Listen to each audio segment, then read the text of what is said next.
Buenas tardes. Buenas tardes. Buenas tardes a todos. Bueno, disculpad por el retraso, las cosas estas del directo, que es lo que tienen. Mientras va entrando a todo el mundo, bueno, hago un recordatorio. Estas jornadas sobre África contemporánea en clave cultural se enmarcan en un proyecto mayor que se llama Pasajeros, que he tenido el honor de comisariar, de curar. Y que tiene como eje central una serie de exposiciones sobre un proyecto del fotoperiodista César Desculi y la migración desde África hacia Europa, que aquellos que estéis en Montevideo pues os invito a pasar a ver. El eje central está en el Centro Cultural de España en Montevideo y también tenéis relatos específicos en distintos lugares, como el espacio del Centro de Fotografía en el EAC. Si ayer hablábamos de la música, hoy Sebastián, doctor en comunicación del África del Sur, de la África subsahariana, experto en relaciones internacionales, en cultura y desarrollo en África, en cine de los países africanos, y él mismo desarrolla documentales. Y hoy tiene la titánica misión de ofrecernos pues un recorrido por los universos cinematográficos que nos encontramos en el continente africano, a menudo íntimamente vinculados con su realidad sociocultural, como él os contará. Sin más, le doy paso. Muchas gracias a todos. Hola, ¿qué tal? Bienvenidas, bienvenidos. Un placer poder acompañaros en esta jornada donde nos introduciremos en el mundo de los cines africanos. Bueno, en primer lugar me gustaría agradecer al Centro Cultural de España en Montevideo, bueno, que nos brinda esta cobertura para poder realizar el curso de esta forma, ¿no?, tan peculiar, que es romper por todos los sitios las fronteras. Y también muy especialmente a Almudena, que ha estado, bueno, se explicaba ahora, ¿no?, comisariando esta exposición, pero además detrás de toda la organización del curso que estáis bueno, disfrutando. Así que, bueno, valgan estas palabras para agradecerte, Almudena, todo tu trabajo, cariño y dedicación para que esto sea posible. Bueno, yo sin más, porque el tiempo es el que es y hay mucho que comentar y espero que comentemos entre todas. Así que si os parece voy a comenzar. Es un poco raro porque, bueno, suelo en la universidad, cuando estoy dando clases, suelo interactuar mucho con los alumnos y alumnas, pero claro, la virtualidad nos limita a esto. Así que bueno, si queréis, como han estado haciendo los otros miembros de Wirico, lo podemos hacer al final, o bueno, quizás Almudena, si alguien va levantando la mano y me despisto, porque no tengo, o al menos no puedo ver a todo el mundo, pues también lo podemos comentar. Ahora sí que os veo. Bueno, hola, que no os veía, un placer. Yo le voy a pedir a los técnicos si me pudieran dejar compartir pantalla, porque me aparece un mensaje que me dice que el anfitrión inhabilitó la función de compartir las pantallas de los participantes. A ver si fuera posible.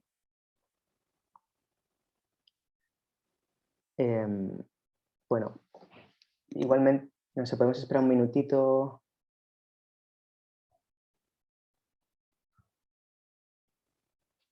Es un poco raro porque, claro, ahora mismo no sé si hay feedback o qué.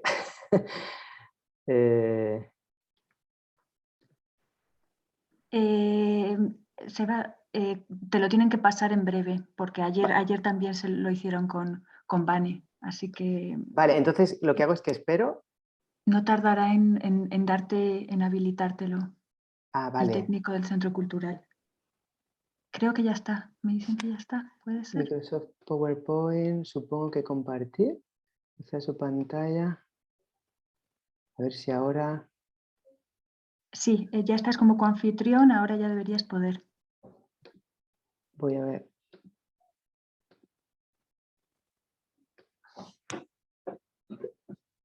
Bueno, perdonad porque los participantes, no sé qué pasa. Espero. Es que me dice, habrá preferencias del sistema. Perdonad, que tenga Hola, que... hola, Hola, sí, ¿qué voy a tal? entrar. Buenas tardes. A ver si puedes ahí compartir, porque estás como coanfitrión y estás, también están para que varios puedan compartir, para que todos puedan compartir. Ujú. Ahora, es que no tenía activado, por lo visto, esta opción. Lo cambio ahora mismo.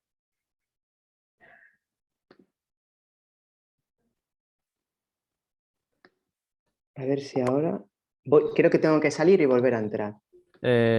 Dale, prueba nomás, yo te acepto. Gracias. Si alguien más quiere intentar Ah, compartir. no. Sí, creo, ya puedo. Perfecto. Sin salir. A ver si me decís si es correcto. Sí, Ya falta estás, Eva. solamente A ponerlo en ver pantalla si... completa. Muy bien, qué bien. Vale, perdonad nada, el tiempo. Voy a controlar un poco también el tiempo, porque entre esto que es medio monólogo, que voy hablando solo, voy a activarme aquí el tiempo. Bueno, pues la sesión, como veis, bueno, ya sabíais, se llama Habla de África, habla de cine de las independencias a la era digital. Bueno, el desarrollo de los cines africanos, que es de donde nos vamos a introducir hoy, podríamos decir que comienza en la década de los 60, que es cuando comienzan las independencias del continente africano. Y como toda arte cultural, pues va muy ligada al proceso histórico o sociohistórico, político, económico. Pero claro, antes de que estas independencias africanas tuvieran lugar, nos vamos a detener un poquito, solo un poquito, en lo que había justo antes, porque efectivamente había cine, se veía cine en el continente africano, pero bueno, digamos que los mecanismos o las herramientas con las que querían trabajar eran completamente diferentes, ¿no? En función de, sobre todo, del objetivo, la finalidad. Os pongo estos mapas, que tengo este y otro del Imperio Británico, que fueron dos de las principales potencias coloniales en el continente. Fijaros la mancha azul, ¿no?, que representaba un 37%, todavía podríamos incluso añadir alguna cosa más, como Madagascar, que está justo detrás del colono, ¿no?, la figura de este señor. Y también tenemos el Imperio Británico, que ocupaba un 34%, es decir, entre las dos potencias coloniales tenían pues casi 3/4 partes de todo el territorio del continente africano. También hubo otras dos potencias, aunque en menor medida, como fueron el Imperio portugués y el Imperio belga, ¿no? ¿Y por qué diréis que estoy hablando de historia, ¿no?, y de los procesos coloniales? Pues porque cada uno a su manera utilizó el cine o esas herramientas de las que disponían para una misión muy concreta, ¿no?, que era el de, al final, justificar el imperialismo, justificar la colonización, tanto en sus metrópolis, es decir, tanto en París, tanto en Londres, o tanto en Bruselas, o en el caso de Portugal, tanto en Lisboa y sus alrededores, como sobre todo para poder explicar de una forma propagandística las grandezas, entre comillas, ¿no?, que traería la colonización. Claro, esto ligado al cine, pues se manifiesta sobre todo en diferentes experimentos. En el Imperio francés, que es el que veis aquí, hubo un sistema de colonización que es el que se ha convenido en denominar una política de asimilación. Es lo que se ha convenido, como digo, en denominar una colonización directa, en el cual los países que estaban bajo esta mancha azul, lo que se conoce como francofonía, o el África francófona o de influencia francófona, aprenderían el francés, la cultura francesa, los objetivos de esa bandera francesa, es decir, tenían en la piel tatuado a la fuerza esos igualdad, fraternidad, tan cacareados desde el Elíseo francés, ¿no? Y esto se manifestó también en el cine, es decir, hubo un control férreo para todas las películas que se proyectaran en el continente africano, pero también para las que después de las independencias se financiarían, porque claro, y aquí va una de las primeras claves de la sesión, los países africanos se independizan efectivamente en la década de los 60, pero esa independencia es muy, bueno, es muy tibia, porque efectivamente en el caso de hecho del Imperio francés, a día de hoy todavía hay una colonización monetaria, por ejemplo, ¿no? Toda esta mancha azul, digamos que trabajaría con el franco CFA, que sería el euro de esta región africana, o el dólar, ¿no? Es decir, te puedes mover por estos países con una misma moneda, pero claro, el tipo de cambio no se hace en los países africanos, se decide el precio del valor del dinero en París. Es decir, que esas independencias, bueno, las podemos poner siempre en cuarentena, ¿no? Cuando hablamos de independencias. Bueno, ese es el modelo francés que decía que tuvo también mucha influencia de control férreo sobre todo lo que se iba a producir, y después en el Imperio Británico, bueno, tuvieron un modelo de colonización indirecto, es decir, que ellos lo que querían era extraer los recursos o entablar relaciones directas con los jefes de los diferentes pueblos y naciones que había en estos países, ¿no? Claro, después cuando se independizan, pues va a seguir un poco la misma dinámica. Ellos no, en el Imperio Británico, pues no influyeron mucho en la financiación del cine. Uno de esos experimentos es este que veis aquí, ¿no? Ese es del Imperio Británico, la Colonial Film Unit, que veréis, bueno, en esta imagen, ¿no? ¿Cuál era el objetivo? Pues el que decía antes, era un objetivo meramente propagandístico. Lo que querían era realzar, ensalzar las virtudes y grandezas de la colonización. Hubo otros ejemplos, como pudieron ser en el Imperio Belga, la Bantu Kinema Experiment, que era un modelo de adoctrinamiento que fue promovido por misioneros que estaban en el Congo belga y funcionaba un poco como lo que veis en esta imagen, ¿no? El modelo al final siempre era parecido. Era en camiones o en furgonetas, se desplazaban por diferentes zonas rurales, también por las urbes, por las principales urbes, mostrando cómo se vivía en Europa y se les explicaba, mira, podréis llegar a ser así de civilizados, ¿no? Efectivamente, esto fue muy duramente criticado tanto en los países africanos que estaban siendo colonizados o que eran colonizados, como también por las metrópolis. En el caso español, que también tuvimos una breve y poca influencia en el continente africano, el caso parecido sería el Nodo, que era quizás muchas de vosotras lo conozcáis, era un noticiario promovido por el dictador Franco, que lo que hacía justamente era, antes de las películas, ponía estas grandezas y virtudes de la dictadura. Claro, esto era lo que se veía en Guinea Ecuatorial o lo que se veía en territorios del Sáhara Occidental, ¿no?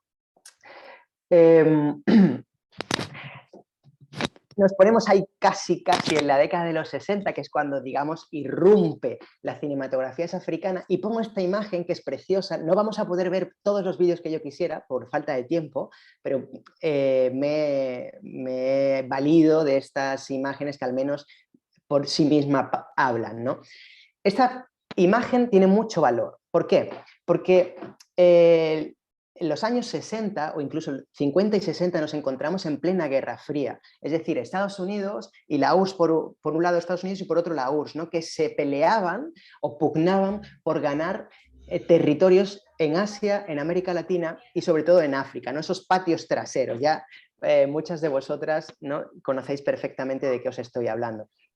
Esto es interesante porque estos 4 directores que veis aquí eran senegaleses, pero fueron financiados, o sea, fueron becados, perdón, por el gobierno francés, por esta lógica que decía antes, ¿no? De las mentes brillantes las acaparamos, le vamos a intentar financiar y tratar, era la idea, no lo consiguieron afortunadamente, de a estos intelectuales cambiarles la forma de pensar, ¿no? Es decir, vale, ¿queréis hacer cine? Me parece bien, venir a Francia, os vamos a formar, claro, era en plena Nouvelle Vague, ¿no? Esta corriente cinematográfica tan importante después de la Segunda Guerra Mundial en Francia, y entonces estos estudiantes llegan aquí y lo que hacen es una crítica a las películas que se hacían antes de las independencias africanas. Es decir, había un cine colonial, propagandístico, pero había otro que era el cine etnográfico, es decir, el blanco, hombre blanco, porque eran hombres blancos, llegan con la cámara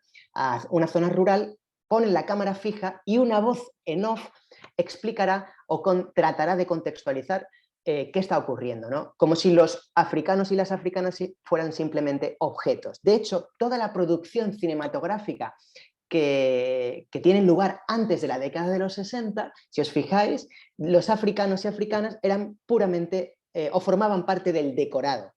Podemos pensar, de hecho, en películas que están relacionadas con Hollywood, ¿no? Es decir, Las minas del rey Salomón o Memorias de África, que seguramente, quizás no habéis visto la película, pero la banda sonora yo creo que ha sonado en repetidos anuncios de televisión y se ha utilizado como recurso auditivo en muchos lugares.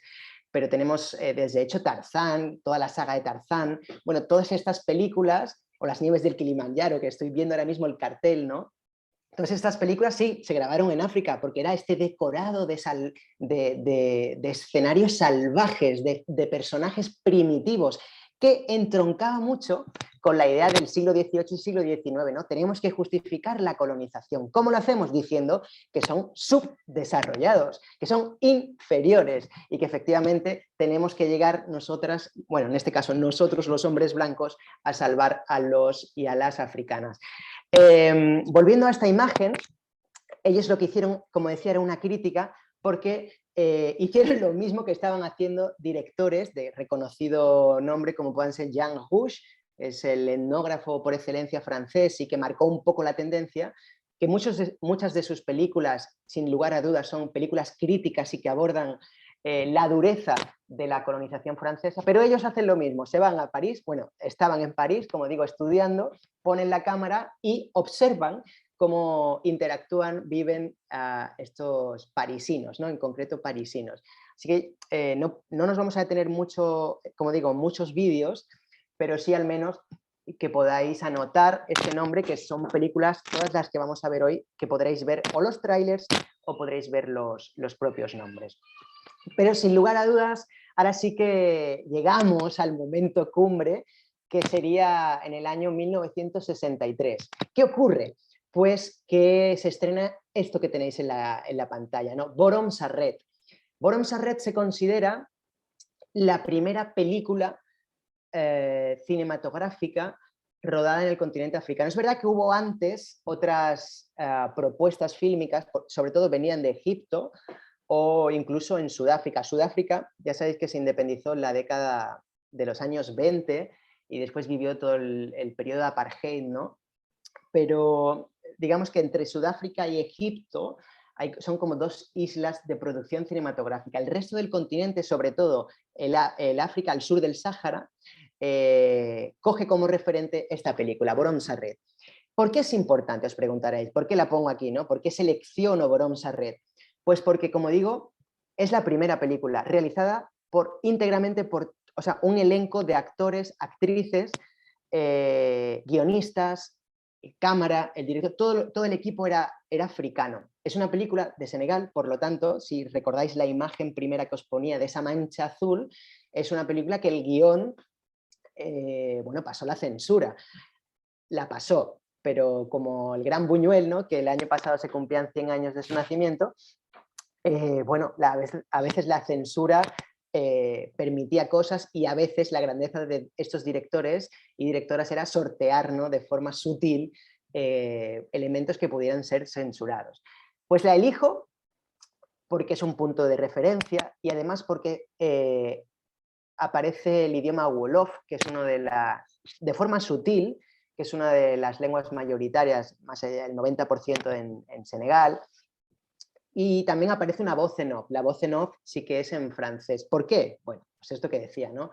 Porque tiene mucha dependencia del gobierno francés. Lo que sí que vamos a ver es un fragmentito. Esta película, Borom Sarret, está íntegra en YouTube. Es una suerte. O sea que vais a poder asistir ahora mismo, aunque sea solo de una forma breve, a la proyección de un clip que me interesa del de esta película. Está grabada, como digo, en Dakar. Es la historia de este señor, que es un Borom Sarret, que es un carretero. Es un señor que va haciendo transportes con su carreta, pero a lo largo de toda su jornada laboral, pues está teniendo mala suerte. Resulta que no está ganando dinero, ¿no? Al principio de la película, él aparece rezando, que es lo que os quiero poner aquí.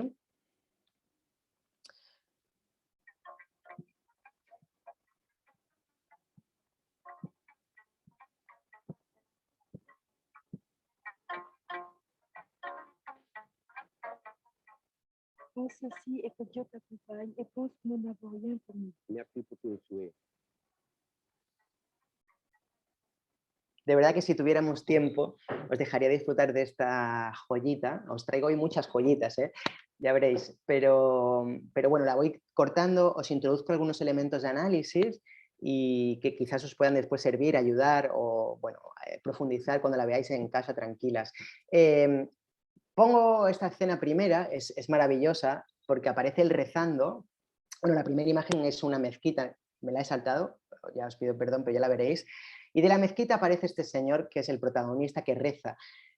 Pero justo después del rezo, es decir, rezo musulmán, coge todos estos abalorios que veis, ¿no? ¿Qué es esta mezcla que el director quiere explicar de las religiones tradicionales? O sea, antes de que llegaran las religiones del libro, el cristianismo, el judaísmo o el islam, había otras formas, otras cosmovisiones, ¿no? Y entonces combinan de forma muy inteligente en los países africanos. Es interesante también porque, como habéis visto, la que le da el dinero es la mujer. Es una declaración de intenciones de este primer cortometraje y que se verá reflejado en toda la obra de Ousmane Sembène, que es el considerado padre de los cines africanos, ¿no? El papel de la mujer, un papel troncal y como pilar para girar alrededor de lo que es la economía y la sociedad de las sociedades africanas. Bueno, este señor se va a hacer su trabajo. Como habéis visto, la música, ¿no? La dejo un poquito. Es una música tradicional. Y ahora empieza el viaje, ¿no? Es interesante porque va recogiendo, como digo, va al hospital, hasta que, y es lo importante, viene un señor que quiere ir a la ciudad, porque esto está como en las afueras, que es donde trabajan los carreteros. Vamos a irnos aquí. Es justo este señor. Sí. Ousmane Sembène, este padre de los cines africanos, tenía una frase maravillosa que decía que los cines africanos, para él eran la escuela nocturna, decía, los cines son la escuela nocturna de mi pueblo. ¿Por qué? Porque claro, ya sabéis que los cines en general sí, se necesitaría un mínimo de educación visual, ¿no? Para entender a veces los propios guiones audiovisuales, los propios guiones visuales, ¿no? Es decir, la combinación de imágenes. Claro, estamos hablando de una sociedad que en este momento tenía una tasa de analfabetismo muy elevada. Bueno, claro, analfabetismo si entendemos que tenían que aprender el código de valores francés, pero muchas personas no sabían leer, nunca habían visto el cine, una pantalla de cine. Entonces, estos primeros directores lo que nos van a explicar es que el cine tiene que ser didáctico. Y entonces, por eso Ousmane Sembène hablaba de la escuela nocturna de mi pueblo. ¿Y por qué os estoy explicando esto? Porque ahora, si os fijáis, la música cambiará. Estamos hablando de una música con instrumentos de cuerda y este señor que viene en chaqueta hará que la música cambie. Él le dice que quiere ir quiere ir a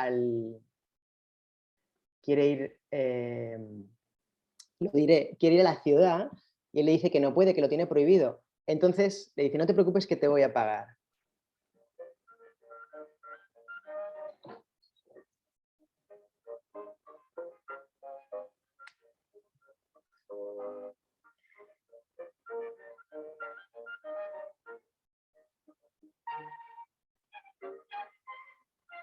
Esto que veis aquí es la Catedral de Dakar, que está igual, es un lugar precioso. El centro de Dakar permanece, como lo estáis viendo, evidentemente supongo con mejoras en las carreteras y tal, pero no mucho ha cambiado.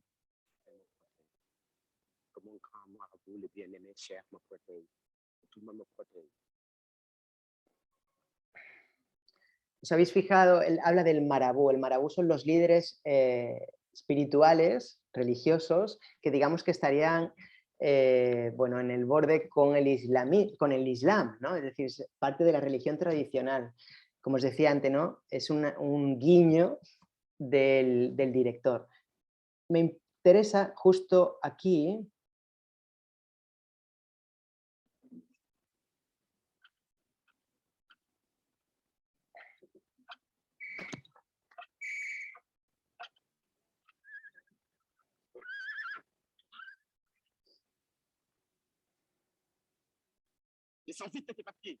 Le dice, baja y enséñame los papeles, ¿no? La documentación, porque claro, él ya sabe que él no puede estar. Dice, necesitas una autorización para estar aquí. Fijaros esta imagen, es un cine didáctico, por eso os decía la importancia de un mínimo de educación visual, ¿no? De que alguien te pueda explicar. El actor es más bajo que el soldado, o sea, que el policía, y es una declaración de intenciones, ¿no? El soldado representa la fuerza, el Estado, y este carretero es la working class, la clase trabajadora, evidentemente está en desigualdad de condiciones.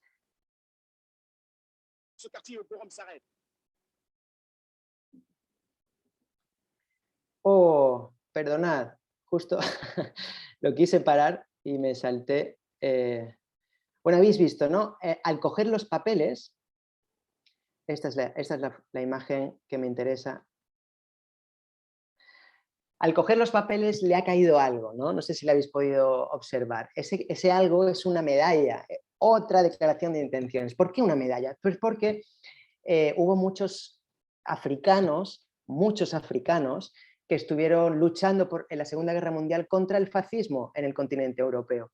Es decir, fueron la avanzadilla, los denominados tirailleurs, que luchaban en el frente para, como digo, derrotar en este caso a las tropas alemanas.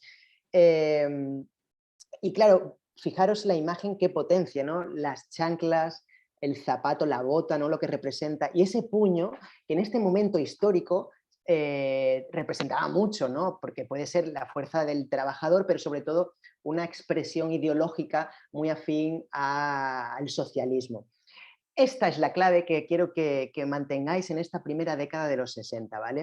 Yo sé que quizás va a haber mucha información, pero al menos mi intención es esta fotografía de forma amplia, al menos podáis retener algunas cosas. Claro, nacen los cines africanos y entonces nacen como voceros del panafricanismo y de la descolonización cultural e ideológica. Es decir, este es el paradigma con el que nacen estas películas, ¿no? Todas estas primeras películas. Será una mirada militante. ¿Y qué quiero decir con militante? Pues que será íntegramente una mirada socialista, antiimperialista, y que se verá reflejada sobre todo en un manifiesto que vendrá unos años después, ¿no? Yo creo que también es interesante la idea, que os quedéis con la idea de ovnis sin medios. ¿Por qué ovnis? Pues porque el ovni es como objeto volador, ¿no? Las siglas de objeto volador no identificado que sobrevuela, es decir, los cines africanos nacen sin medios porque, bueno, claro, había financiación, pero era una financiación que venía de la antigua metrópolis, porque los estados africanos al principio no invierten directamente en este tipo de cultura, en este séptimo arte. Entonces eran ovnis porque proponían una reflexión profunda de unas estructuras que habían sido heredadas, pero que ellos pretendían desmontar con esta idea, recuerdo, de la escuela nocturna del pueblo. Vamos a seguir. Es importante hablar de pioneros, pero eso es una práctica que deberíamos de hacer todas las que trabajamos en la docencia, que es tratar también de incorporar autoras o referentes femeninos. No se puede hablar de los cines africanos si no hablamos también de cineastas africanos que estuvieron detrás de esta primera ola, de estos pioneros de la descolonización. Una de ellas, Safi Faye, que tuvimos la suerte de traerla en Barcelona hace unos años, todavía vive, está muy mayor, pero, o sea, muy mayor y aquejada de diferentes enfermedades, pero bueno, es una de las referentes, Safi Faye, de Senegal. Y la otra, que murió, quizás os suene porque se han hecho muchos trabajos retrospectivas a raíz de su fallecimiento, pues Sara Maldoror, que nace en las Antillas, ahora creo que de hecho las he puesto 2020, me tenéis que perdonar porque creo que murió el año pasado, entonces estamos hablando del 2021, creo, pero bueno, es 2020-2021, era muy mayor, tenía pues, 90 años, más de 90 años, y claro, es una cineasta que marcó también una referencia porque estuvo en las guerras de liberación en Argelia y después tuvo mucha relación con Angola. Son estas dos mujeres que yo me gustaría, al menos más allá de Ousmane Sembène, que siempre se le menciona como padre de las cinematografías africanas, que también podáis recordar y con mucho rigor, además, todo el trabajo de tanto Safi Faye como Sara Maldoror. En los años que entramos ahora, estamos hablando de los años 60, ¿no? Hemos acabado los años 60 y nos vamos a... Ahora entraríamos en la década, una década que es muy importante porque a nivel de estructura de los cines africanos comienzan los encuentros cinematográficos de Cartago, que es en Túnez. Se crea también a finales de los años 60, de hecho en el año 69, el FESPACO, es el festival de cine más importante del continente africano, que tiene lugar en Burkina Faso. Se crea la FEPACI, que es la Federación Panafricana de Cineastas y Críticos Africanos, y se crea, firman el manifiesto de la Carta de Argel en el año 75. Es decir, en los años 70, después de esta primera década, lo que nos encontramos es que los cineastas y las cineastas quieren agruparse, organizarse para aunar fuerzas y tratar de desmontar todo el aparato organizativo de las propias salas, de los propios circuitos de distribución, porque en este momento, y lo podéis ver que no ha cambiado mucho, si veis las grandes plataformas de cine, que vamos a hablar al final de ello, en realidad la gran mayoría sigue siendo cine hecho en Estados Unidos y como mucho cine hecho en Europa, con excepciones interesantísimas, o sea, con excepciones, digo, como islas de producción interesantísimas, como ya sabéis, como puede ser Francia o Alemania, ¿no? Pero todo lo demás queda como en ese cajón de desastre de bueno, los otros cines, y ya los encasillamos como cines independientes y además los encasillamos como cine latinoamericano o cine africano o cine asiático. Es como, bueno, joder, no hablamos de cine europeo, ¿no? No hablamos, sino hablamos de Almodóvar o hablamos de Godard o hablamos de los directores y de su trabajo. Pero en el caso de las cinematografías del sur global, sí que, bueno, la literatura académica, yo creo que tiene todavía mucho trabajo que hacer, ¿no? Para tratar de descolonizarnos, porque al final, cuando explicamos historia de los cines, historia del cine, pues es que no se habla casi de Latinoamérica, ¿no? De toda la corriente maravillosa que hubo en los años 60, los años 70, pero tampoco se habla de los cines asiáticos, más allá de Kurosawa y alguna otra referencia. Parecido nos encontramos con el continente africano. Vamos a ir a una película de Ousmane Sembène. Fijaros que esa primera película era en blanco y negro, era un cortometraje, Boron Sarret, y ahora vamos a una película que se llama Xala, que esa sí vamos a ver toda la secuencia, son 5 minutos, que es una declaración de intenciones. Xala en Wolof quiere decir impotencia, entonces es una crítica que tiene esa doble lectura, impotencia sexual, porque la película está relacionada con un político que se casa por tercera vez y, bueno, y es impotente sexual, pero también la impotencia política. ¿Por qué? Pues porque en estos años 70, es decir, una década después de las independencias, hay una crítica en muchas de las películas que se hacen en esta década porque los gobiernos no han sido capaces de independizarse 100%. Todavía seguimos con unas estructuras coloniales y todavía sigue habiendo unas fuerzas tectónicas que vienen marcadas norte-sur. Vamos a ver esta introducción, que me parece también una obra de arte no solo cinematográfica, sino histórica. y además seguimos en la lógica del cine didáctico de estos primeros cineastas.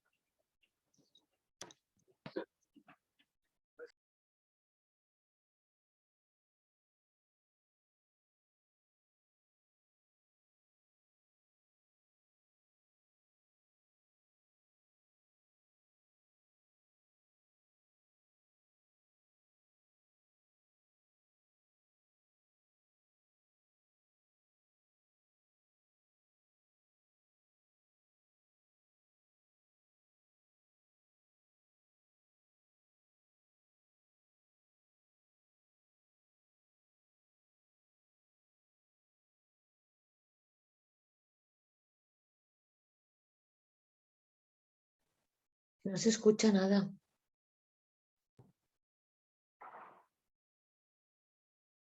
¿Ahora? ¿Ahora escuchaba al final? Cuando le des compartir, yo Sí. te voy a cancelar ahí. Cuando le des compartir en el ángulo inferior izquierdo tienes una opción que dice compartir sonido. Ay, Si no está perdonad, eso, tampoco. no te sale. Perdonad. Entonces tampoco escuchasteis Borom's a Red, ¿no? Claro. Exacto. ¿No? Ay, perdonad.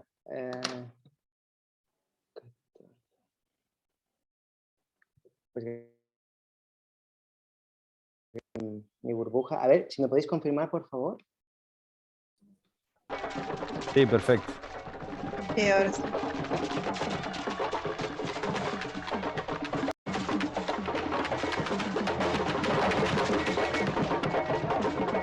Face à notre peuple, nous devons montrer que nous sommes capables, comme tous les peuples du monde. Nous sommes des hommes d'affaires. Nous devons prendre toutes les directions, les banques comprises. Notre marche est irréversible. C'est l'aboutissement de notre lutte pour une vraie indépendance. Ce jour d'aujourd'hui est un jour historique. C'est une victoire de notre peuple. Ce sont les fils du peuple qui dirigent le peuple dans l'intérêt du peuple.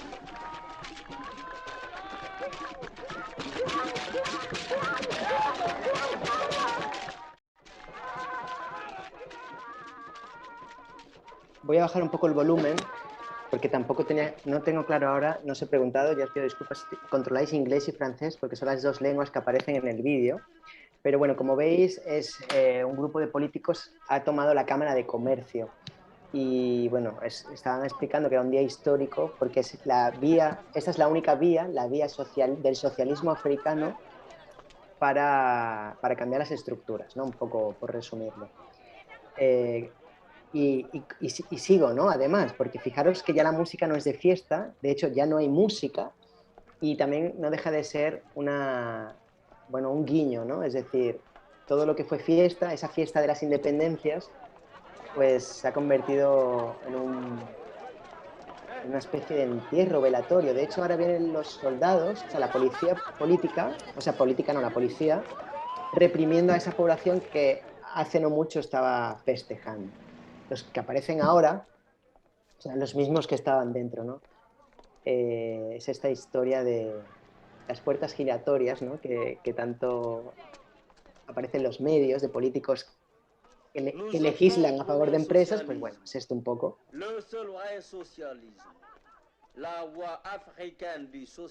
Ahí veis. Le socialisme à hauteur d'homme, notre indépendance est complète.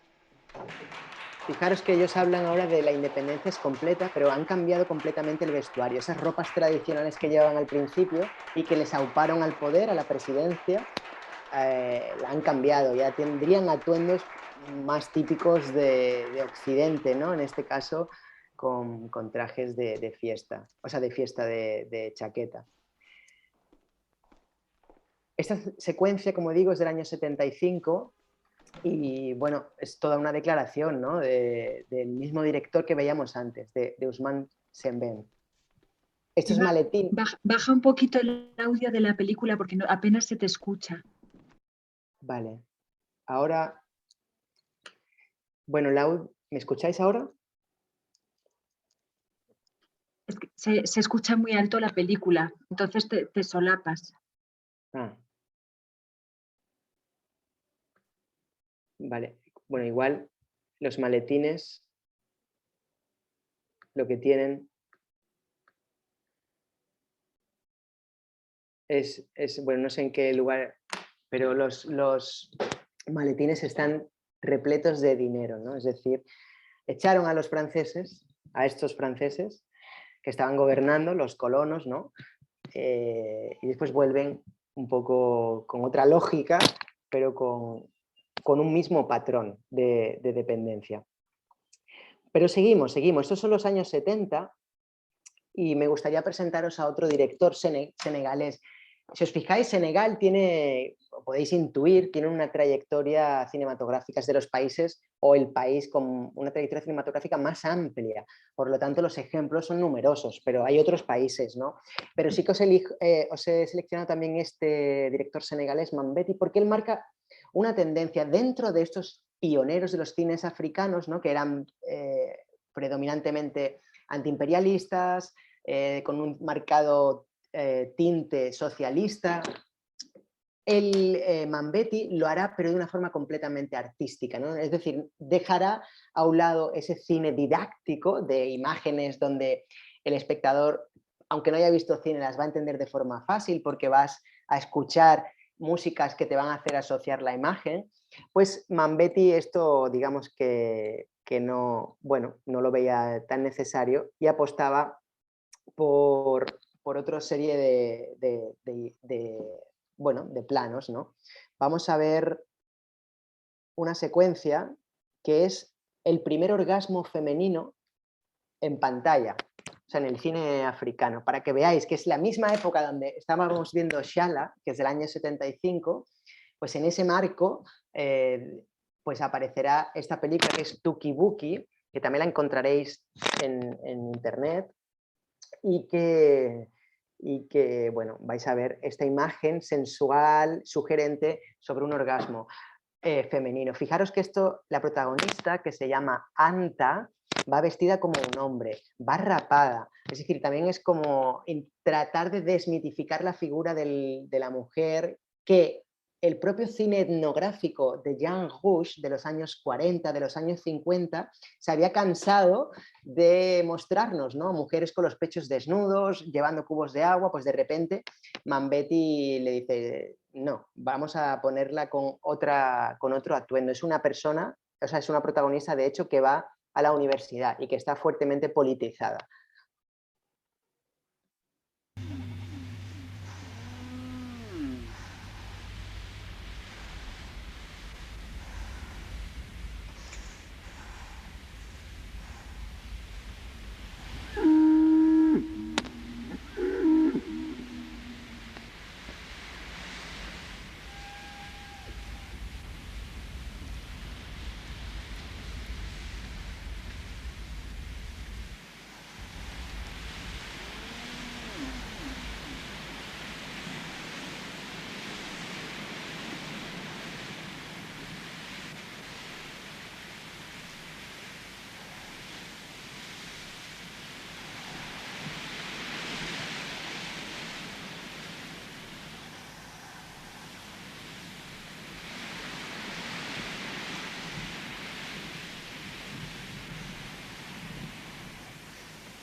Fijaros qué fuerza, qué potencia, ¿no? La sugerencia del no mostrar más que el mostrar, ¿no?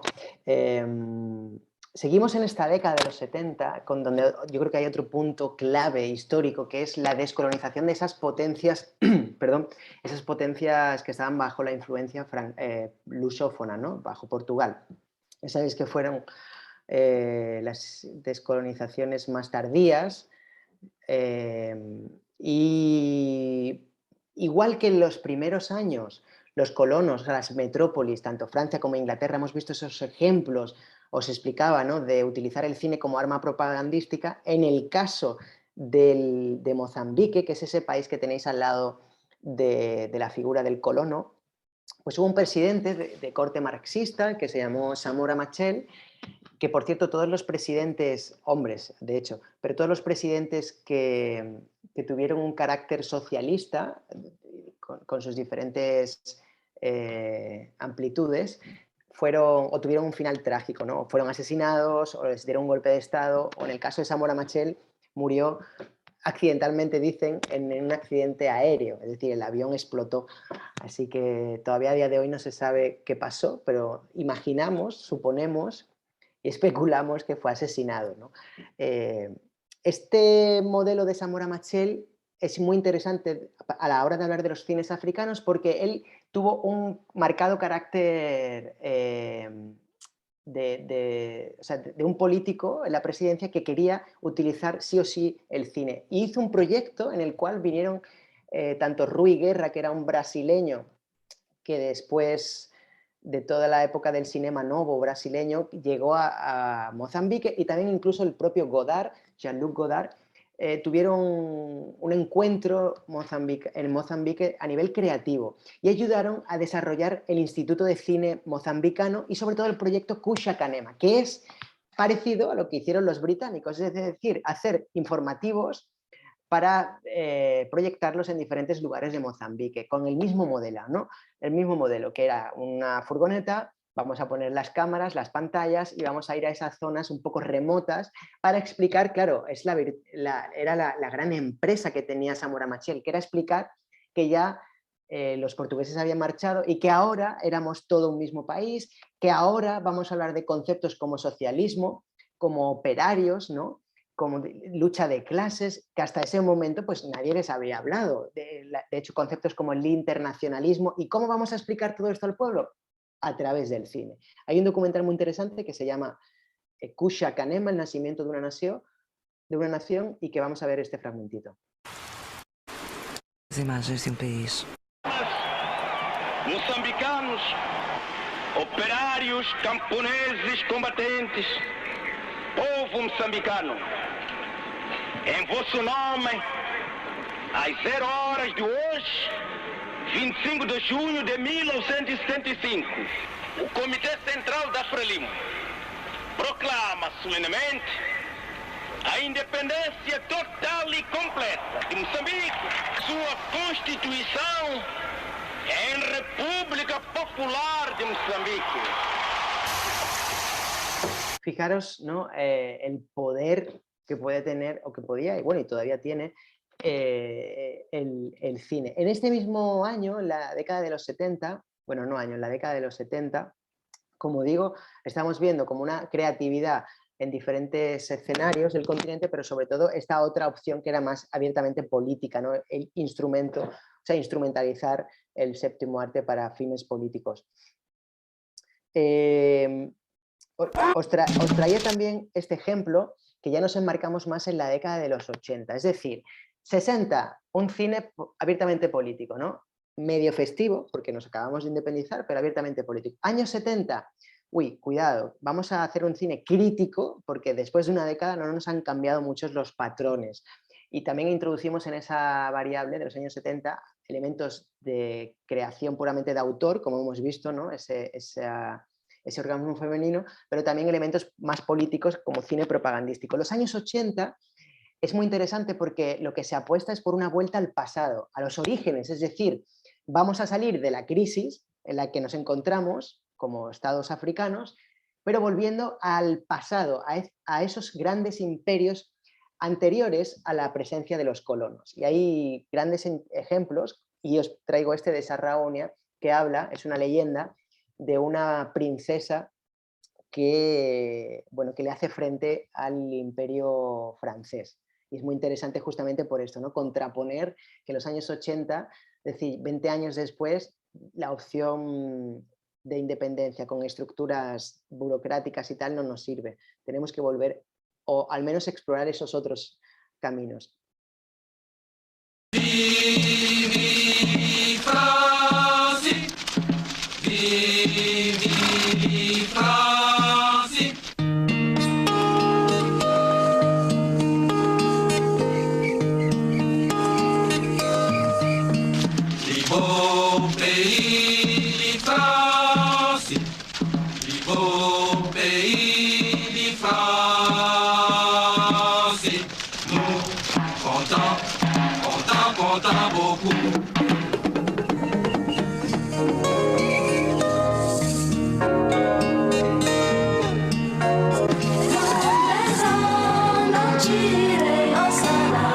Bueno, como veis, una gran producción que habla de estos grandes imperios anteriores a los colonos, ¿no? O sea, esa también imagen de resistencia tan importante para descolonizar, ¿no? Nuestra mirada hacia el continente, pensando que bueno, que cuando llegaron los colonos, pues ya está, pues llegaron y pusieron la bandera y no pasó nada más, ¿no?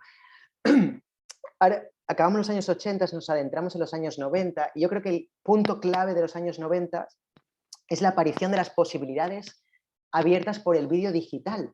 Es decir, estas posibilidades vienen acompañadas a su vez de la crítica, perdón, de la crisis que suponía o que supondrá la retirada de muchos de los fondos de ayuda a la cultura proporcionada por países europeos. ¿Qué estoy hablando? Pues esto, de que Francia hasta este momento, como os dije, ¿no? Quería hacer el control férreo y bueno, cuando hay una crisis, ya sabéis perfectamente, ¿no? La cooperación y la cultura son los primeros damnificados. Claro, esto se tradujo en imposiciones de los planes de ajuste estructural, es decir, una necesidad imperiosa por parte del Fondo Monetario Internacional y del Banco Mundial de que los países, para resolver sus crisis económicas, pues tuvieran que vender todo el patrimonio nacional, todas esas empresas que entre esto cómo afecta al cine, pues que tuvieron que cerrar prácticamente la totalidad de muchas salas de cine porque de repente se hicieron insostenibles, la gente dejó de ir a ver las películas al cine. Hay un elemento interesante también, ¿no? En esta década de los 90, porque claro, hasta este momento las películas predominantes que se podían ver en las televisiones eran paquetes de películas comprados por los gobiernos, que lo que mostraban en la pantalla de televisión eran películas de Hollywood, pero no de Hollywood blockbusters, sino también, sobre todo, de películas de los westerns, ¿no? Películas de indios y vaqueros o películas asiáticas. Entonces, en esta década, con la irrupción del cine digital, lo que se fomentará es una cosa maravillosa, que es para mí es uno de los puntos claves, ¿no? Es la revolución de los cines africanos, comienza en la década de los 90. ¿Por qué? Pues porque ya no vamos a depender nunca más, de las estructuras coloniales. ¿Por qué? Porque hasta ese momento el cine se hacía con celuloide, ¿no? Es un tipo de material que necesita ser tratado en un laboratorio.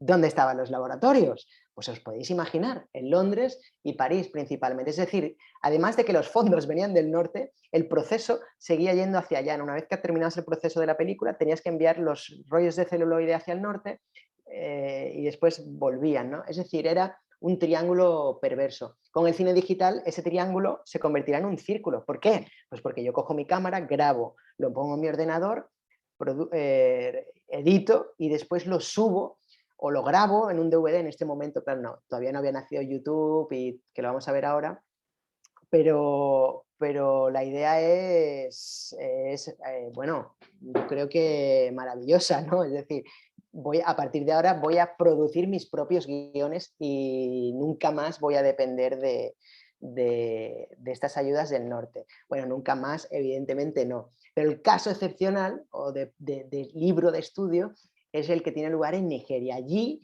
tendrá nacimiento lo que se considera a día de hoy la segunda industria de cine a nivel de producción, que es Nollywood. Es decir, no quiere decir que todas las películas pudieran competir con Hollywood, ¿no?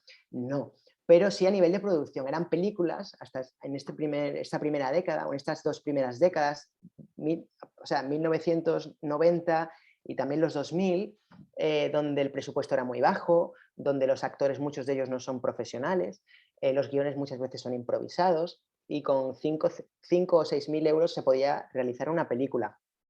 Pero esto ha ido cambiando porque consiguieron un modelo de éxito, la gente estaba entusiasmada, ¿no? Os podéis imaginar, ya no vamos a ver películas de artes marciales, o vamos a ver películas de indios y vaqueros, vamos a ver películas que nos hablan de nosotras mismas, con nuestros problemas, ¿no? Son personajes con los cuales me puedo identificar, que esa es otra variable siempre a tener muy en cuenta, ¿no? Cómo desde la literatura se buscan esos referentes, ¿no? Para las escuelas, o como desde el cine podemos hacer películas donde los niños y niñas pues se puedan ver reflejados, ¿no? O incluso las personas adultas se puedan ver reflejados, héroes y heroínas negros y negras, ¿no? Eso es maravilloso, por eso Black Panther, hago un salto, de Marvel, dio tanto que hablar, porque de repente era no solo un personaje negro, y no solo un personaje que va a salvar el mundo, sino que es que hay un territorio que es Wakanda, ¿no? Este país ficticio, ultra avanzado,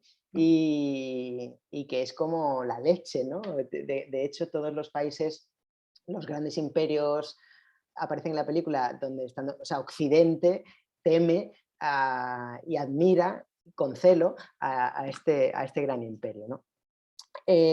Vamos a partir de ahora, os traía una ráfaga de ejemplos para que veáis cómo a partir de los 2000 las temáticas ya no serán o no irán tan de la mano de ese marcado carácter ideológico de los años 60, de los años 70, de los años 80, ¿no? Y yo creo que antes de entrar en esta ráfaga, y para ir también centrando la parte final de la intervención, pues sí que me gustaría como hacer un poco el resumen, ¿no? Durante los años 60, los directores y directoras africanos se ocuparon de la ardua tarea de descolonizar la mirada y el pensamiento para reconquistar su espacio y su propia imagen. Algo que los colonos no hicieron, ¿no? Era África como decorado. Y entonces esto marca un punto de inflexión. Los 70 es la década que decía que las sociedades africanas se mirarán en el cine a modo de espejo, denunciando las tradiciones obsoletas y a una élite marcada por la corrupción.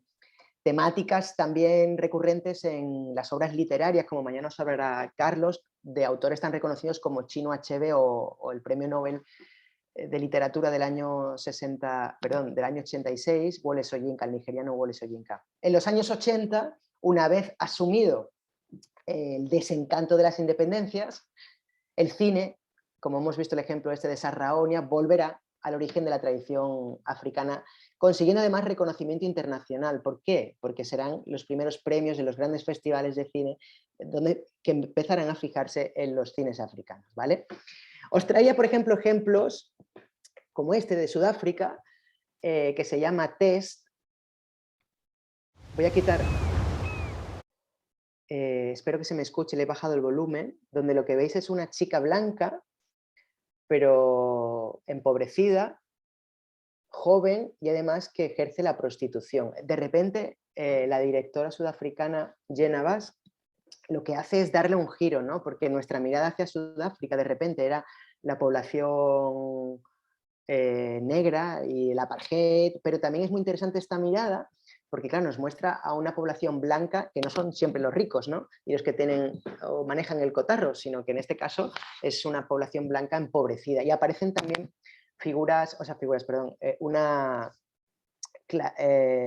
comunidad como es la denominada color, que es ni negro ni blanco, son esa mezcla que en Sudáfrica se llama color, que tiene mucho origen con la población india que vivió. Entonces una película, que trabajó como esclavos, que después se quedaron y ya, bueno, llevan 3, 4, 5 décadas que evidentemente tienen ya sus raíces allí, ¿no? Y aparece en la película también.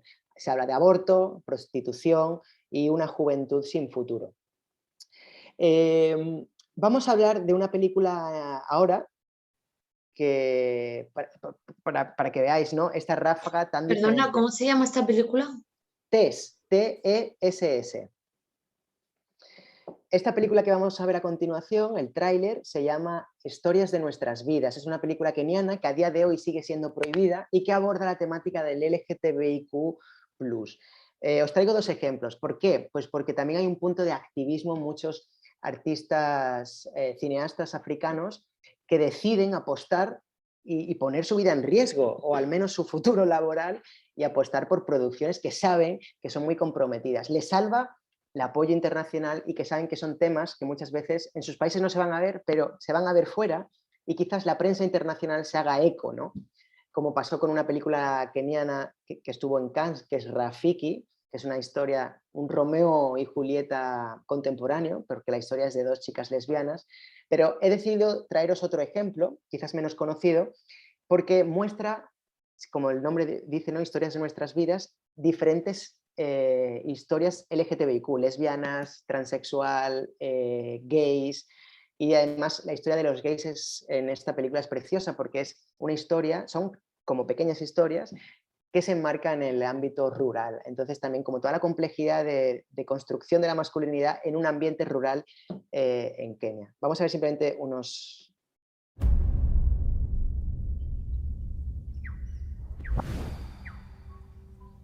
Isanaya do do do. Isanaya do do do. Isanaya do do do. Isanaya do Isanaya do do do.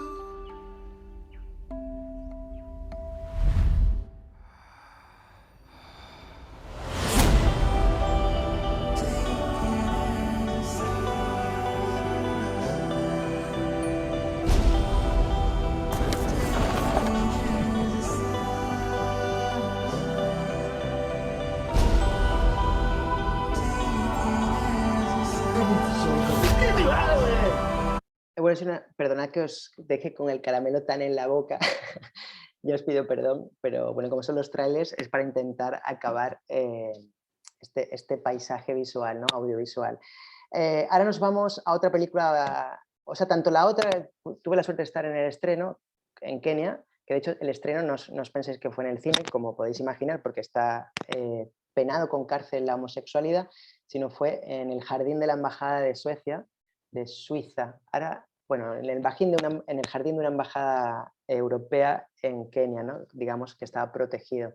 Pero fijaros el contexto. Y esta otra película tuve la suerte también de estar en el estreno en Sudáfrica, en el Festival de Durban, que muestra pues, una historia homosexual, pero además en el rito de iniciación, ¿no? En el paso de la adolescencia a... O sea, de hacerte de la juventud al ser adulto, y en la sociedad Xhosa, que es una de los diferentes pueblos y naciones que viven dentro de Sudáfrica, ¿no? Por eso la nación, la nación del arco iris, pues tienen que hacer este rito.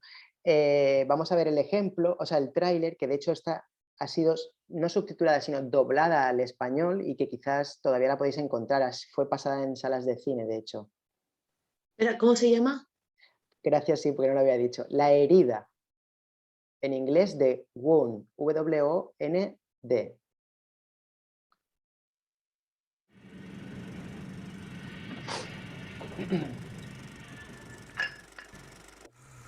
Jóvenes, habéis cruzado el primero de los muchos ríos de la Umbría. Debéis ser pacientes y perseverar, hijos míos. El río más profundo es aquel que cruzaréis cuando os vayáis de aquí. Como hombres, debéis estar orgullosos. Fundad una familia. Construid un corral. Y no dejéis que se vacíe. Abrid las orejas. Abrid los ojos. Huid de los comportamientos extraños de la ciudad. y alejaos de las tentaciones del demonio blanco.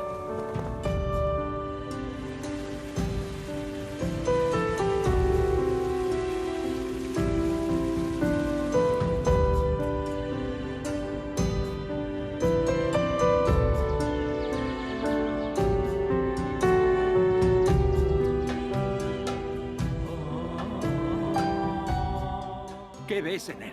¿Crees que le importas? ¿Crees que piensa en ti? Sé lo que eres, pero eres incapaz de admitirlo. Esta película, decía que tuve la suerte de estar en el estreno, en el festival, porque el director de esa película es sudafricano, pero es blanco. Y tenía como todo el estigma, ¿no? De cómo te atreves a tratar un tema que es tabú, es decir, la homosexualidad en la sociedad chosa, porque además no es tu cultura. Y bueno, entonces fue interesante a nivel, yo creo, sociológico, ¿no? Porque mucha gente en algún punto de la película se levantó como enfadado, ¿no? Pero la gran mayoría del cine o de la sala, de la audiencia, aplaudió encarecidamente al final, ¿no? Porque a veces el cine lo que nos muestra es una ventana para poder hablar o tratar temas que de otra forma serían muy complejos, ¿no? Es esta maravillosa frase del cine: una película no puede cambiar el mundo, pero quizás una película puede iniciar una conversación. Que es un poco la idea de mi sesión de hoy, ¿no? Que con estos ejemplos, sé que es muy poco tiempo y os estoy hablando de muchas cosas, ¿no? Política, sociedad, economía, pero que quizás con estos ejemplos pues, os los llevéis a casa para reflexionar, ¿no? Cómo el cine, el séptimo arte, nos invita una y otra vez a abrir los ojos o a mirar el mundo de otra manera. Os traía también otro ejemplo documental, en este caso, que es... Ya habéis escuchado mucho hablar de la presencia de China en África, pero este documental de una directora gabonesa es al revés, ¿no? Es decir, la presencia de africanos en China. Y de hecho, lo interesante del documental es la comunidad africana que va a China a formarse en artes marciales. Y es una película que aborda el tema a través de un personaje que se llama Luke y que fue campeón de artes marciales, o sea, de una de las artes marciales, ahora no recuerdo el nombre, que no es Kung Fu, es una de las ramas, es un arte marcial que va con un palo. Bueno, fue campeón, o sea que fue algo increíble, ¿no? Es decir, un africano que va a China, habla chino, aprende el chino, se casa con su mujer es china, o sea, vive completamente en este contexto, y la historia es muy bonita porque, o al menos curiosa, porque él dice que el cine que veía en casa, como se explicaba antes, era en la televisión, y lo que veía eran películas de artes marciales. Es decir, él cuando era un niño veía películas de Bruce Lee. Entonces él veía a ese señor que volaba, ¿no? Dando una patada. Entonces por eso la película, este documental se llama El hombre que quería volar, The Man who Wanted to Fly. El hombre que quería volar. Así que bueno, para que veáis también los ejemplos del documental, puede haber documental crítico, documental social, eso ya os los podéis suponer e imaginar, pero también ese otro enfoque, ¿no? de la diáspora. Y por lo que me comentaban los compañeros de las otras dos sesiones, es un tema además que en las preguntas sale de forma muy recurrente. Efectivamente, muchas de estas películas que estamos viendo ahora son cineastas que ya se han formado fuera del continente africano y que viven fuera del continente africano. A veces vuelven para hacer sus películas, pero muchos no vuelven. Muchos hacen cine que no tiene nada que ver con el continente africano, más allá de que su pasaporte sea africano, ¿no? Es esta especie de mochila con la que cargan muchos cineastas del continente. Es decir, como eres cineasta africano, entonces tienes que hacer películas sociales, o si eres documentalista, claro, tienes que hablar de las minas de coltán en Congo, claro, y al final, ¿por qué a un cineasta o a una cineasta se le presupone este componente social y crítico por el simplemente hecho de ser africano, ¿no? Es una reflexión también que me gustaría dejaros, ¿no? Es decir, a un pintor español que vive en Nueva York no se le presupone que tenga que pintar, yo qué sé,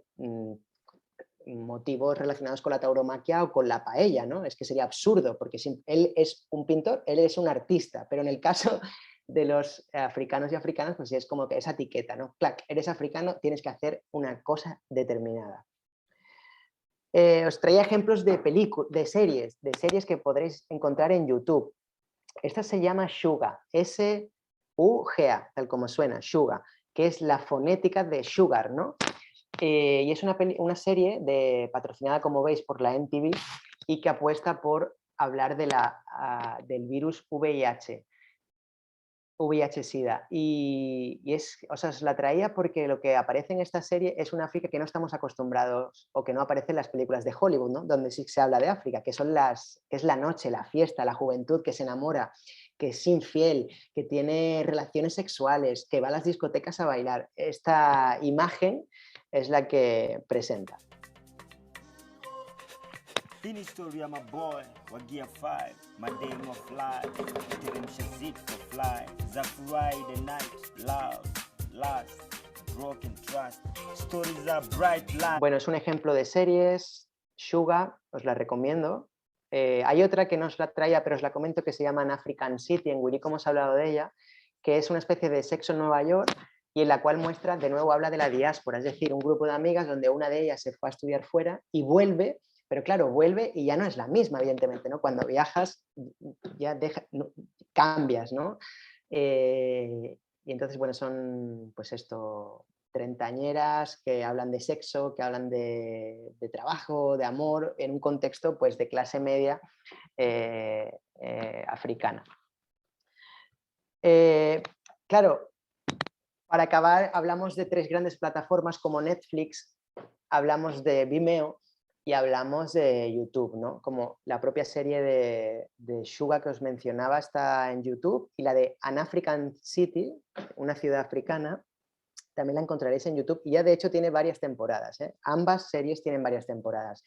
¿Por qué Netflix? Bueno, Netflix, sabéis, es una multinacional, es la plataforma líder en producción de vídeo bajo demanda. Digo en producción, pero en exhibición, pero ahora, como sabéis, también en producción.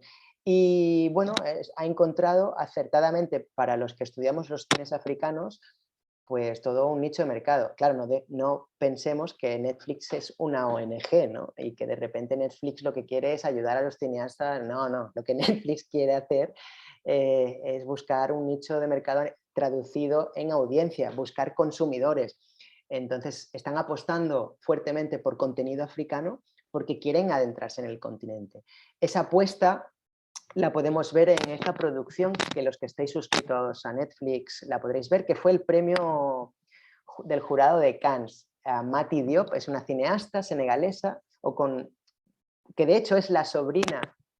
Bueno, os iba a explicar un poco la salsa rosa de Mati Diop, pero bueno, no entro en ello, para no liaros, ¿eh?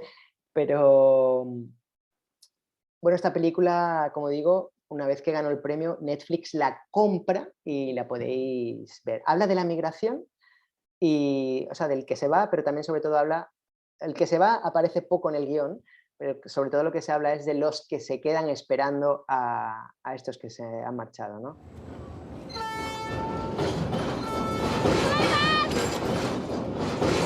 Perdón, que no os he dicho el nombre. La película es Atlantics. Atlantics.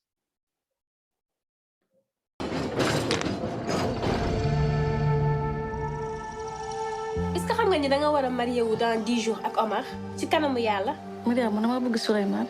3 mois fay ñu ko xam naa ne 4e mois fi ñu xalale ak bu mag la. Sànq ba léegi maa lay gis lan la. Bàyyi ma guddi rek bàyyi ma guddi maa ngi dem.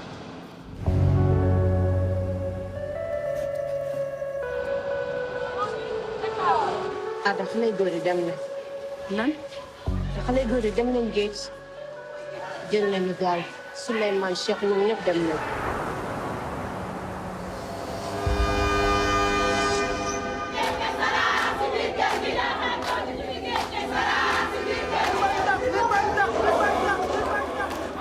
Os vuelvo a dejar con el caramelo en la boca.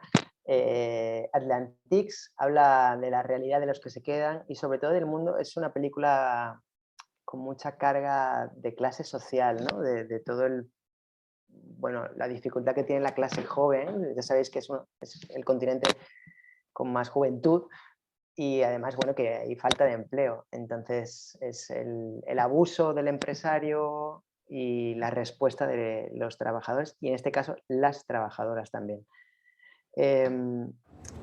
Os traía otro ejemplo que está en Netflix y os traía este ejemplo en concreto porque fue la primera película que compró íntegramente Netflix. Se llama Lionheart, ¿no?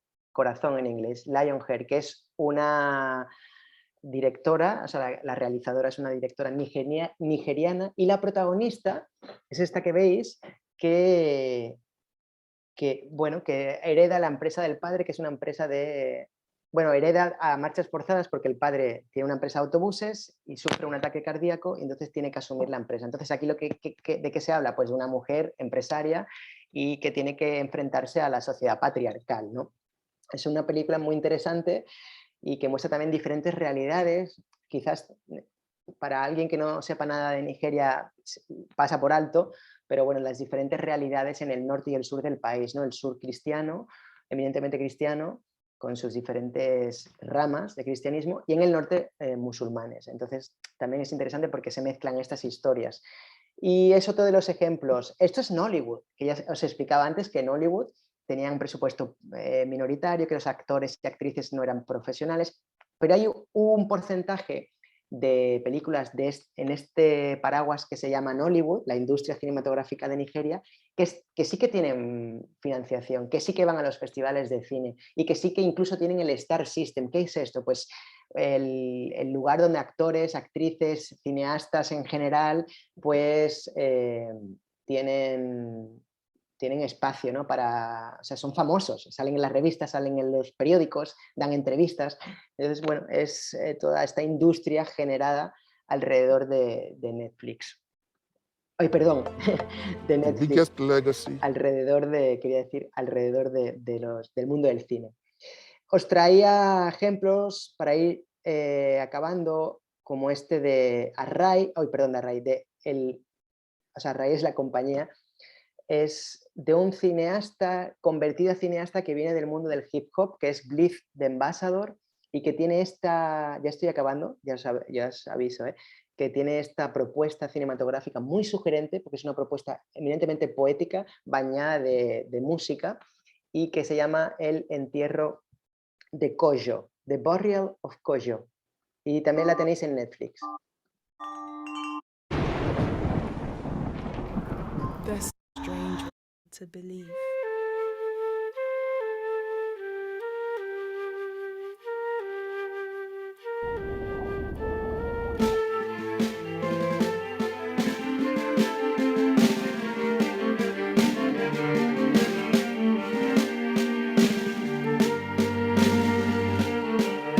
Este director, Blitz the Ambassador, es de Ghana, pero vive, bueno, a caballo entre Brooklyn, Ghana, en Accra, bueno, pero como decía, ha hecho un salto, ¿no? Del mundo directamente musical al cinematográfico. Hace películas, pero sobre todo os recomiendo que miréis sus videoclips. Blitz, B-L-I-Z, Blitz the Ambassador, embajador.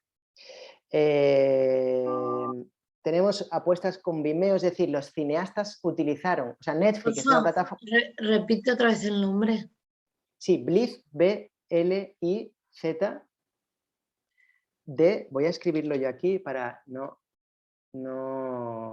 B-L-I-T de Teruel, de Tarta, Z, Blitz, D-T-H-E, Ambassador, o sea, Ambassador, con doble S. ¿Vale? Este es el artista, Blitz the Ambassador. ¿Ya lo tienes? Y os decía, claro, Netflix es la gran plataforma, los cines digitales, pero antes de Netflix pues existía pues tanto YouTube como Vimeo y fueron muchos y han sido muchos los que apuestan. Claro, no todo el mundo va a Netflix. Y no os penséis, Netflix no apuesta por cineastas que están comenzando, ¿no? Está produciendo películas por cineastas que ya tienen un cierto recorrido. Es verdad, y os recomiendo que bicheéis los que tenéis la plataforma porque sugerentemente y de forma recurrente van apareciendo nuevos títulos. Pero estas otras dos plataformas que os quería hablar, de Vimeo y YouTube, pues han sido grandes trampolines o ventanas, no sé si ventanas o puertas gigantes para darse a conocer. Y os quería presentar el trabajo que hizo una keniana que se llama Wanuri, W-A-N-U-R-I, Wanuri, y que hizo esta película que se llama Pumzi, P-U-M-Z-I, Pumzi, P-U-M-Z-I. Dejadme que lo escriba porque es deletreando, Pumzi, sí, perdón, P, Pamplona, Úbeda, Madrid, Zaragoza, Italia, Pumzi. ¿Y por qué esta película? Y ya estoy acabando, porque es una película de ciencia ficción que habla de un mundo después de la Tercera Guerra Mundial que vino provocada por la ausencia de agua. Fijaros la maravillosa propuesta de guión, ¿no? Esos mundos apocalípticos, esa distopía, ¿no? de pensar en un mundo que todavía no existe, pero que evidentemente nos da muchas referencias metafóricas de lo que nos puede venir, ¿no? y estamos viviendo, como puede ser el cambio climático. Bueno, pues aquí veis, la película la tenéis completa en Vimeo. Uy, perdonad. Bueno, aquí veis, a ver si simplemente para que veáis algunas imágenes.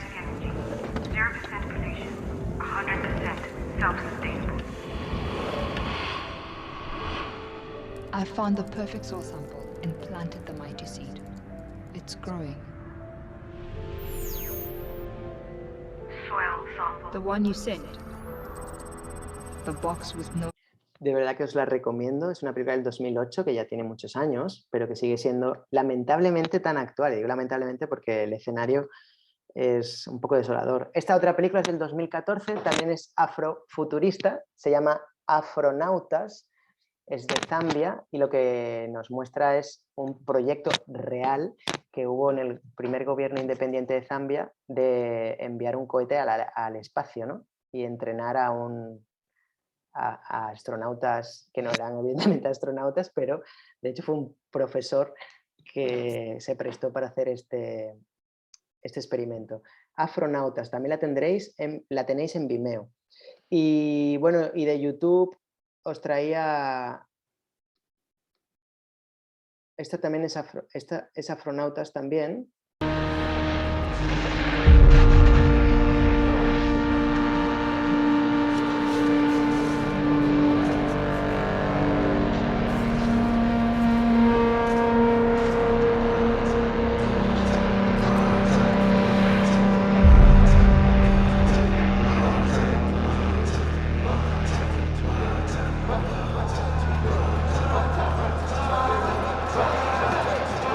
Bueno, son propuestas de autor, creativas. En este caso la película, claro, retrata cómo fue de hecho el campo de entrenamiento de una persona que iba a ir a la luna, ¿no? En unas condiciones similares.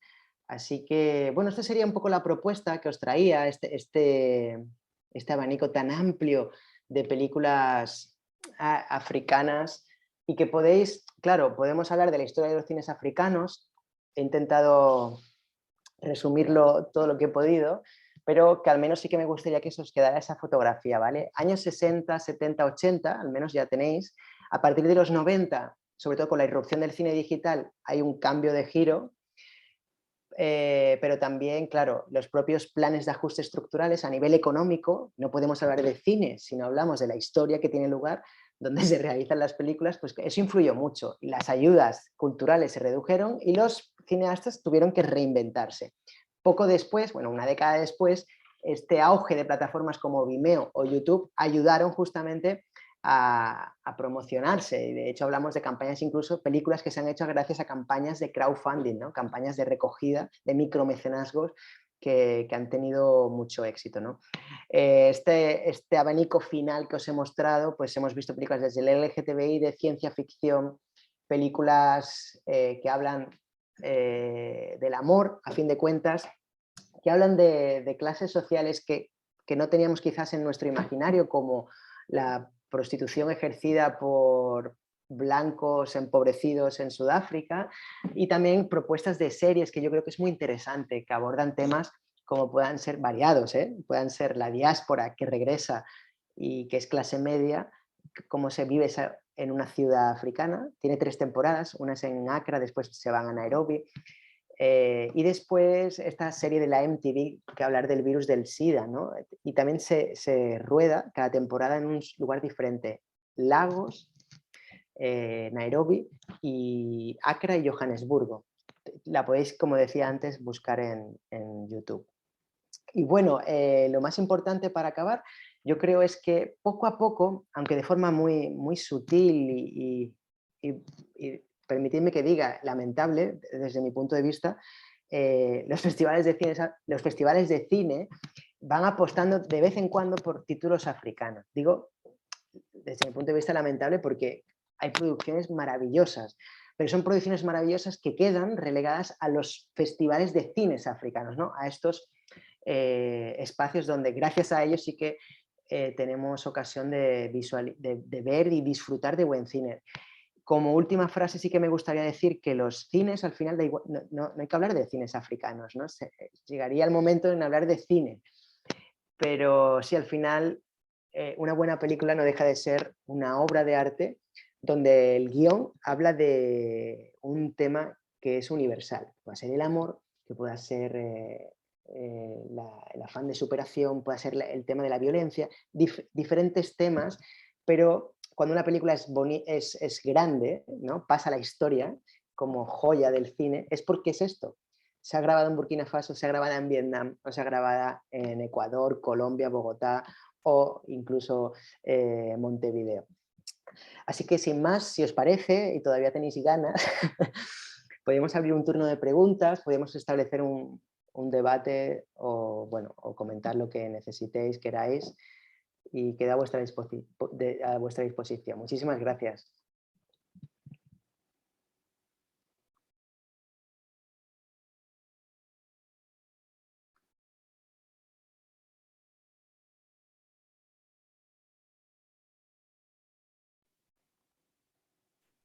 Bueno, creo que nadie tiene ninguna pregunta así de primeras.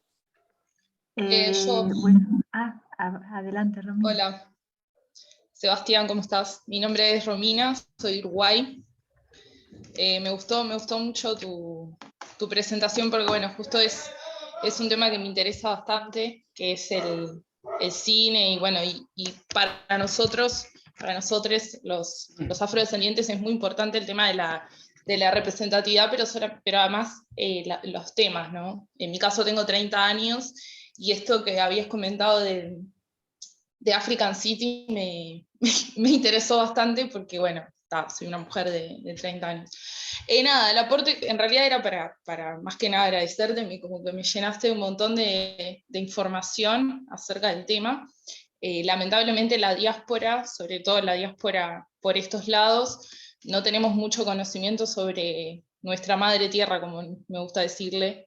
Y bueno, mencionaste a Black Panther y me acordé de una anécdota que hace unos años, cuando se estrenó la película, nosotros decidimos con el grupo de militancia y varias personas afro-uruguayas, no estaban todas relacionadas a la militancia, la militancia política, decidimos imitar, no sé si estás al tanto, te enteraste, pero de que varias personas negras fueran al cine a ver el estreno. Bueno, en nuestro caso no fuimos al estreno, pero fuimos a una función, y fue muy interesante la reacción de las personas, porque muchas personas nos preguntábamos si éramos uruguayos, ¿no? Creían que estábamos como un montón de gente, y ya desde el vamos, nada, fuimos obviamente en una situación de provocación, ¿no? A ver qué sucedía con eso. Y bueno, y después también, comentarte también un poco lo que es la participación de las personas negras en el cine nacional. Es bastante escasa, por suerte, o no sé si por suerte, porque también han sido muchos años de trabajo, me ha tocado filmar una película el año pasado, con un papel bastante importante, sí, con la verdad un director uruguayo, mi director preferido, digamos, me llegó como esa oportunidad, y también y también fue una oportunidad también porque tuve la libertad de como poder mostrarme a mí misma como soy, más allá de que es un personaje de un artista, o sea, también está bueno eso de como de quebrar el tema de los estereotipos, ¿no? Porque también tenía que pensar bien qué rol se me iba a otorgar. Y bueno, imagínate que va a ser una gran oportunidad no solo para mí como profesional, sino también para muchas personas, el poder verse o intentar verse reflejada.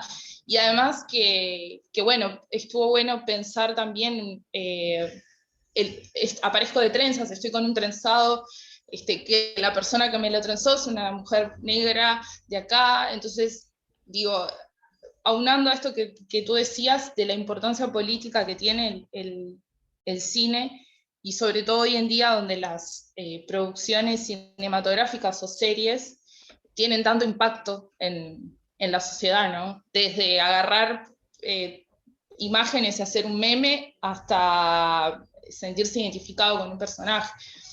Acá la diáspora en Latinoamérica, pero puntualmente en el Río de la Plata, falta la presencia no solamente del lado de adelante, sino también del lado de atrás, que bueno, es por lo que me estoy tratando de formar, porque me gusta muchísimo la parte de atrás. Por eso todo esto es como mucha información y mucha inspiración. Pero bueno, nada, quería hacerte ese comentario y agradecerte también porque en estos días también me estoy como nutriendo mucho sobre África, ¿no? Que lamentablemente, te repito, o sea, la diáspora, los que somos nacidos acá, lo vemos como algo muy lejano, por la construcción. A pesar, o sea, más allá de que hay muchos migrantes africanos acá, pero digo, se viene en otra situación y las conversaciones capaz que son de otra índole.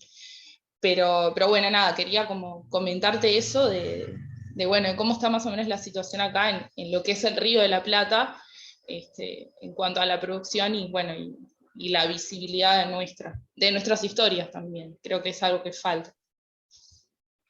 Romina, muchas gracias, y te felicito por todo el trabajo que estáis haciendo.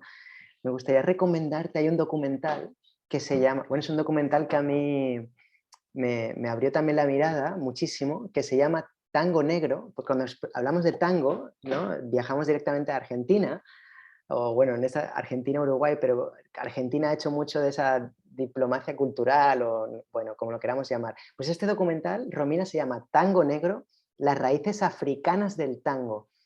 Entonces, me parece que entronca muy bien con lo que estás mencionando, porque son bailes o son músicas que entroncan con la esclavitud, con esos bagajes culturales que traían los esclavos y que llegaron al Río de la Plata, y después unos fueron para un país y otros fueron para otro. Pero explora de manera histórica cómo ha habido un blanqueamiento, en Uruguay no tanto, pero en Argentina ha sido la leche, ¿no? Un blanqueamiento de la historia donde de repente... acá también, ¿eh? Mirá que acá... También, ¿no? Sí, ya. sí. En el caso de Argentina... No se habla mucho del origen del tango. Se tiene como conocido, pero quizás más a nivel musical, o sea, del ambiente de la música, ¿no? Y quizás el candombe ahí Correcto. Aparece para justamente decir, bueno, este es el origen, ¿no? El origen también de la milonga, ¿no? Y también por una cuestión de la pronunciación de las palabras, ¿no? Digamos que uno de los artistas que, bueno, también en lo personal admiro, ya obviamente está muerto hace muchos años, que hacía mención en sus letras acerca de eso, Citarrosa, ¿no? Alfredo Citarrosa era uno de los que Alfredo Citarrosa era uno de los que reconocía el origen. Él era un cantante de música popular, muy relacionado también a la militancia política, fue exiliado durante la dictadura, y Jaime Ross, ¿no? También uno de los músicos que reconoce el origen de este género, pero no es muy algo que se tenga como muy... Primero lo asociamos más que nada a Argentina, pero tampoco es que se tenga como en el discurso asociado, el candombe asociado a lo afro. Bueno, es que qué interesante, Romina, podrías darnos tú, la verdad, una sesión, ¿eh? Yo recuerdo con este documental que era entre los años 1830, recuerdo, que creo que decían que había un 30% de la población local en Argentina era negra. Entonces, claro, ¿cómo puede ser o sea, ¿dónde están? Pero eso pasa también en el Estado español, ¿eh? Fuimos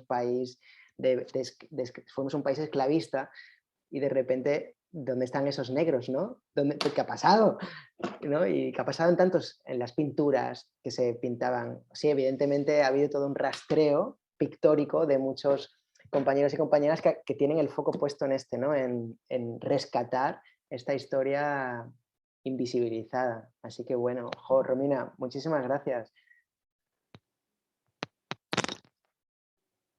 Muchas gracias a vos y bueno, intentaré ver todo esto en determinados momentos, porque a veces la gente no...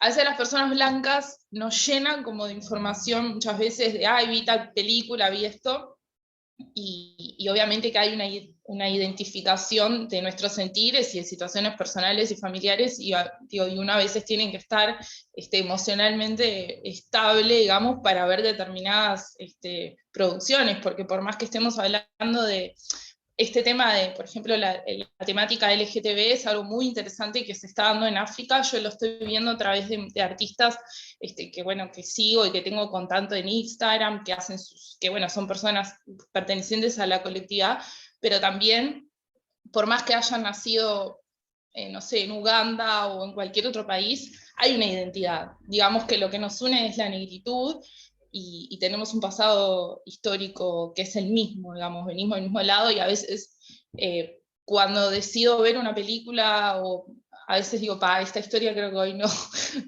tengo ganas, porque bueno, es justamente es como de pasar, no sé, ser una niña nacida en los 90 y ver gente rubia, sobre todo acá, ¿no? en Río de la Plata, ¿no? Lo que fueron nuestras producciones, a de repente tener como un bombardeo de producciones y de historias de personas negras, es como también fuerte para nosotros. Y bueno, y además también tener la posibilidad de haber tenido la posibilidad de interpretar también un personaje, hay como todo un trasfondo psicosocial que de repente no estaría bueno también poder analizarlo, ¿no? Cómo nos afecta a nosotros mismos, porque no es de la misma manera que le puede afectar a una persona blanca, caucásica, europea, bueno, en fin.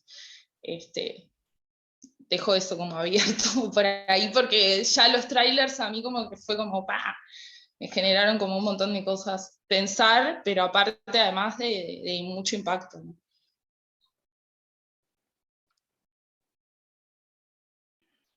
Vinculado a esto que estamos hablando y a los orígenes, bueno, la historia negra olvidada aquí en España, hubo un documental no hace mucho que creo que se llamaba algo así como Gurumbé, la mirada negra del flamenco, de Miguel Ángel Rosales, creo que era el director. Sí. Y va muy asociado a lo que comentaba Romina, ¿no? al vínculo olvidado que hay de muchos de los orígenes culturales que entronamos como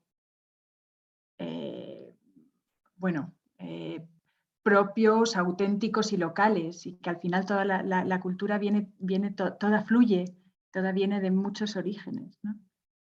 Y hay que reivindicar mucho de las raíces africanas olvidadas.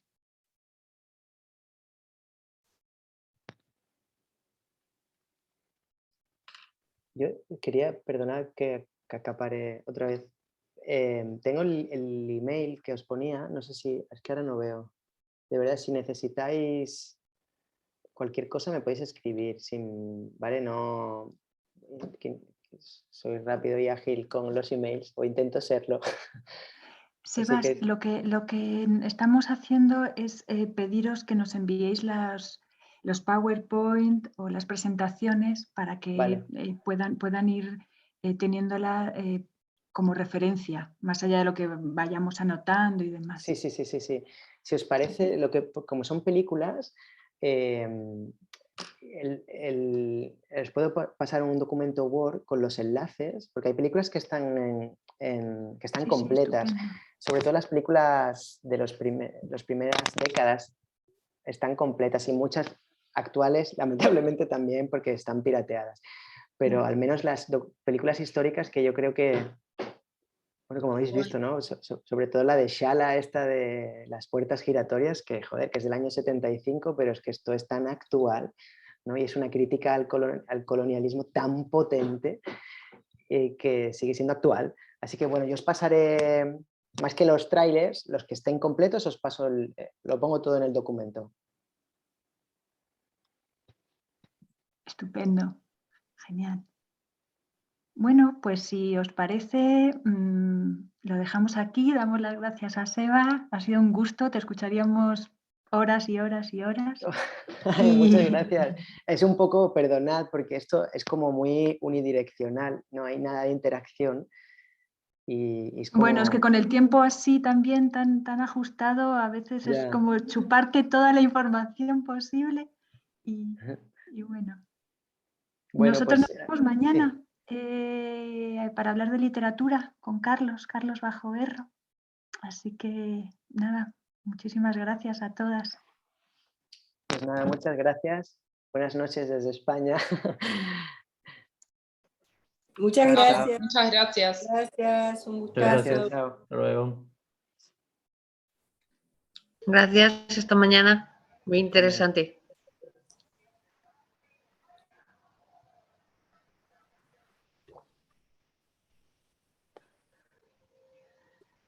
Gracias. Gracias. A ti.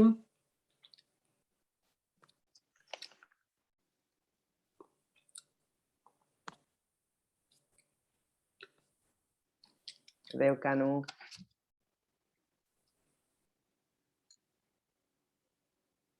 Almudena, hablamos. Uy, no te escucho. Actualizo lo de la lista, lo tienes ahí. Vale. Muchas gracias. Muchas gracias, Eva. Gracias Hablamos. por todo. Chao. Chao.